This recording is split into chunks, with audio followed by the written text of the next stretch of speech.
Sa Biyernes ay matatapos na ang pag-iral ng Modified Enhanced Community Quarantine o MECQ sa Metro Manila at 4 na katabing probinsya.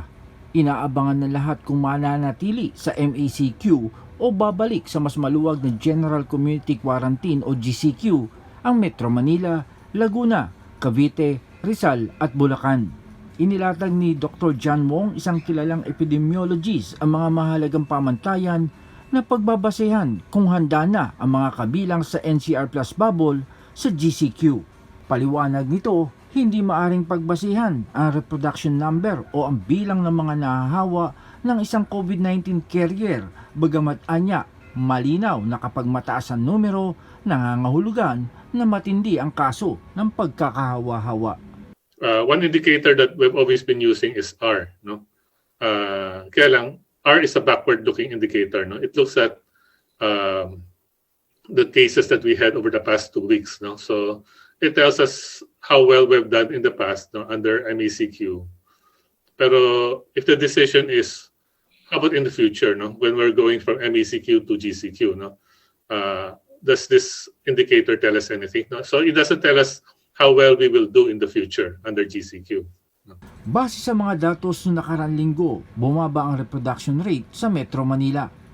Ngunit ayon sa itinuturing na disease detective, ang 4 na dapat na gawing pamantayan para sa pagpapaluwag ng quarantine restrictions ay depende sa pagsunod ng tao sa basic minimum health standards, ang bilis ng gobyerno sa contact tracing, pag-isolate at pag-quarantine, gayon din ang pagsunod ng mga negosyo sa inilabas na guidelines para sa kanilang operasyon. So for cities and municipalities, no, kasi these are measured at the community level, no, we need to know how well are people complying with masking and social distancing. In terms of people who are sick, no, we need to know how fast are we identifying people with symptoms and how fast are we testing, isolating, and quarantining them. No? So for example, we know that right now, no, the interval between symptom onset and testing is 3 days. No? And this is too late, no? Kasi the infectious period of COVID-19 is 5 days. No? So in those 3 days, no, they're already infecting people in the workplace or the community. No? The other indicator we need to measure is what percent of cases and close contacts complete their isolation and quarantine periods respectively. No? So once once they have symptoms, no, and when they're tested, no, we should quarantine them immediately to make sure na they don't spread infection. And if they're positive, isolate them. No? But we also need to make sure that they complete the 14-day period, no, and are not released prematurely. How about for businesses? No? If we go to GCQ, are businesses ready? No? So we need to know how well are they observing the 2 out of 3 rule. No? The 2 out of 3 rule means indoors, no, when there are crowds, no, you need either ventilation, masking, or social distancing. No? So if you're indoors, no, for example, in a restaurant, no, the tables can be socially distanced, but since they're eating, they cannot be wearing masks. No? You have to improve ventilation. No? And DOLE has released indoor ventilation guidelines. No? So we need to know how well businesses are complying with that. No? At ang panghuli ayon kay Wong ay ang bilis ng paglalatag ng National Vaccination Rollout Program. Another indicator we need to measure is how fast can we increase the pace of vaccination to 350,000 shots per day. No? So the number 350,000 is a number we need to be able to vaccinate 70% of our population. No? Although ideally, we should be vaccinating 100% of our population, no? because of the variants, no? and the fact that we don't know whether how long the duration of protection of the vaccines are. No?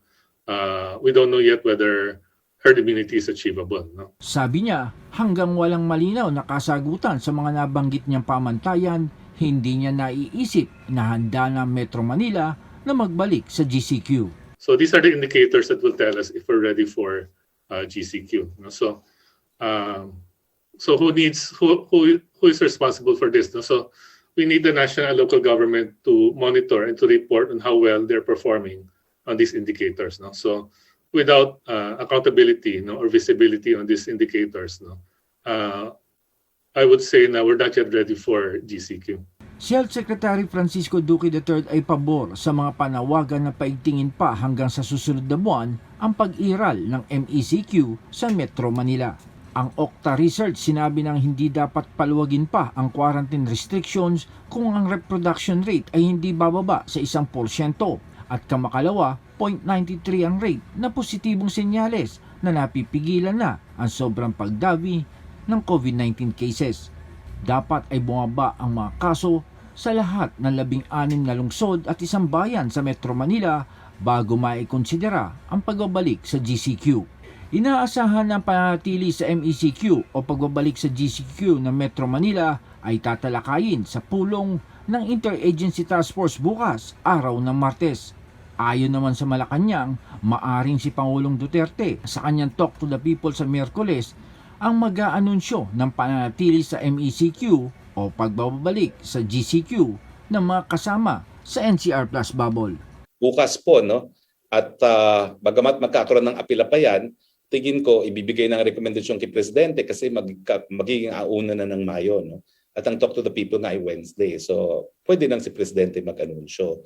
Pero ang tinitignan po natin yung 2-week attack rate, yung daily attack rate, at saka yung healthcare utilization rate.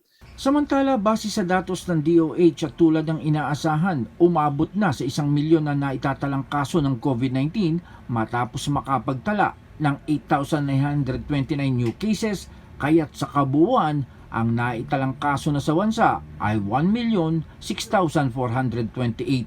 Ang kabuuang bilang naman ng gumaling ay 914,952 at ang namatay ay 16,853.